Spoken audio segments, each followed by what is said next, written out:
Hi friends! ఈ summer వేడికి చల్ల చల్లగా ఏదైనా తింటే బావుంటుంది గదా! అలాంటప్పుడు ఈ డెజర్ట్‌నయితే ట్రై చేయండి. రెసిపీకైతే ముందుగా మనమైతే మిల్క్‌నయితే బాయిల్ చేయాలనమాట.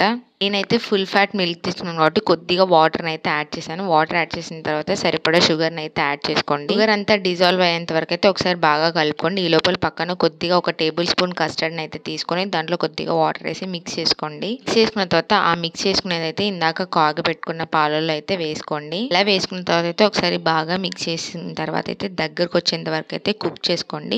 దగ్గర రావడానికి ఎక్కువ సేపు కూడా పట్టదు. ఒక 5 మినిట్స్ అయితే సరిపోతుంది. అంతా కుక్ అయ్యి కన్సిస్టెన్సీ కరెక్ట్‌గా వచ్చిన తర్వాత అయితే మనం ఒకసారి స్టవ్ అయితే ఆఫ్ చేసుకోవాలి. ఆఫ్ చేసుకున్న తర్వాత మనకి ఇష్టం వచ్చిన ఫ్రూట్స్‌ని అయితే ఇందులో యాడ్ చేసుకోవాలి. అన్నీ యాడ్ చేసుకున్న తర్వాత లాస్ట్‌లో అయితే గార్నిషింగ్‌కి టూటీ ఫ్రూటీని అయితే యాడ్ చేసుకోవాలి. యాడ్ చేసుకున్న తర్వాత అయితే ఒక గంట ఫ్రిడ్జ్‌లో పెట్టాలి.